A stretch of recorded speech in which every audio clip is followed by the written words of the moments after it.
हरिओम। क्या mean make यानी complain करना आपकी आदत है? कुंडली क्या बताती है?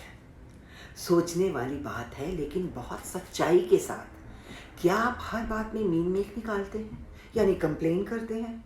क्या आप हमेशा शिकायत करने के लिए कुछ ना कुछ ढूंढ ही लेते हैं? कुछ हद तक हम सभी शिकायत करते हैं और झल्ला भी जाते हैं। आखिरकार जैसा कि हम आमतौर पर कहते हैं, हम हैं तो इंसान ही। घोंसला का घोंसला फिल्म में अनुपम खेर के किरदार को कंप्लेनिंग टाइप का व्यक्ति बताया गया था और यह सुनकर हम सब जोर से हंस पड़े थे। जाहिर है, क्योंकि कहीं ना कहीं हम अपने अंतर मन में पहचानते हैं कि हम सभी शिकायत करते हैं, और जब हम शिकायत करने के विषय से ऊपर उठते हैं तो उसी टाइम कोई ना कोई और स्थिति आ जाती है जिसके बारे में हम फिर से शिकायत करना शुरू कर देते हैं, और यह शिकायत का सिलसिला बस चलता ही रहता है। आखिरकार दिमाग को सोचने के लिए कुछ तो चाहिए ही। रिसर्च के अनुसार हमारे दिमाग में एक दिन में 62,000 विचार आते और जाते हैं, और इसमें याद रहे गहरी नींद के घंटे शामिल नहीं हैं। इन विचारों में से 80% तो नेगेटिव यानी कि नकारात्मक विचार होते हैं, और 95% बार बार दोहराए जाने वाले विचार हैं। यह दोहराव कई दिनों तक चल सकता है, ठीक उसी तरह जैसे कि हम अपना कोई ना कोई मनचाहा गीत बार बार सुनना पसंद करते हैं। लेकिन शिकायत या कंप्लेन करना कई लोगों में एक विकारी और एक जुनूनी विकार होता है, एक ऑब्सेशन होता है।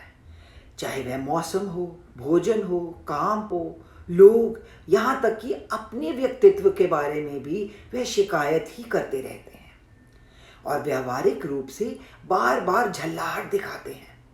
ऐसे व्यक्तियों के आसपास रहना शायद ही किसी को अच्छा लगता है, और उनके स्वभाव पर झुंझलाहट आना स्वाभाविक है। जैसा कि मैंने पहले भी बताया है, कुंडली का 5वां और 12वें घर दिमाग की स्थिति को संबंधित करते हैं।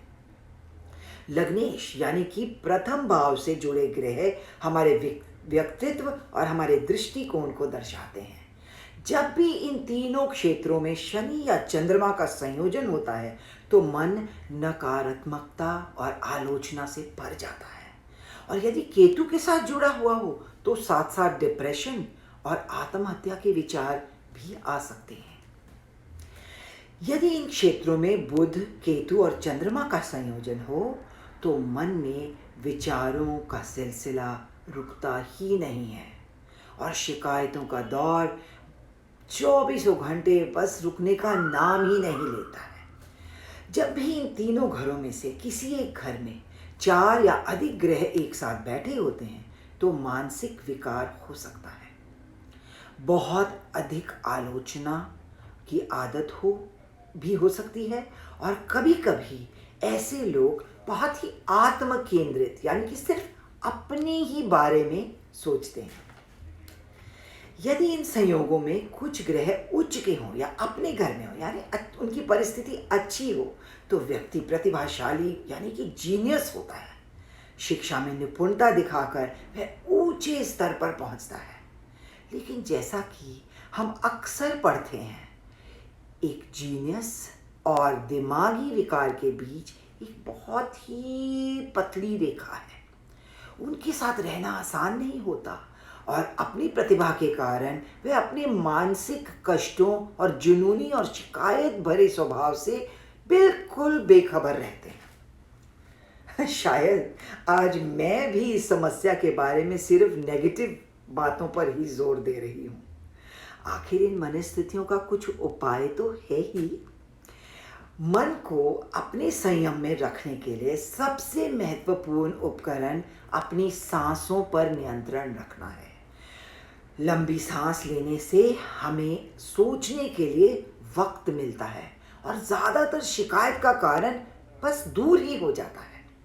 समय समय पर अपने विचारों पर विचार करना भी अति आवश्यक है। दोहराए जाने वाले विचारों को लिखकर पढ़ने से उनके विषय में हमारी जागरूकता बढ़ती है और उनका महत्व भी खत्म हो जाता है। और अगर हम अपनी कृतज्ञता की सूची लिखने की आदत डाल लेते हैं तो जिनके विषय में शिकायत करते हैं उन्हें ही हम सकारात्मकता से देखने लगेंगे और शिकायतें वहीं रुक जाती हैं। दूध का दान करना मन की स्थिति की शांति को बढ़ाता है।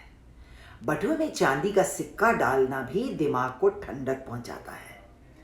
सरसों के तेल या तिल के तेल की जोत जलाने से विचारों और वाणी में शांति आती है। और निश्चित रूप से नियमित ध्यान यानी कि मेडिटेशन हमारे आत्म निरीक्षण करने में हमारी बहुत मदद करता है और किसी को भी हम अपने से अलग देखने की व्यर्थता को समझने लगते हैं। यही वह स्थिति है जहां हम शिकायतों के अनावश्यक सिलसिलों को में से बिल्कुल निकल सकते हैं और अपने मूल्यवान एनर्जी को बर्बाद करने की अनावश्यकता को बखूबी समझने लगते हैं। हमारा जीवन अनमोल है, इसके महत्व को समझना ज़रूरी है।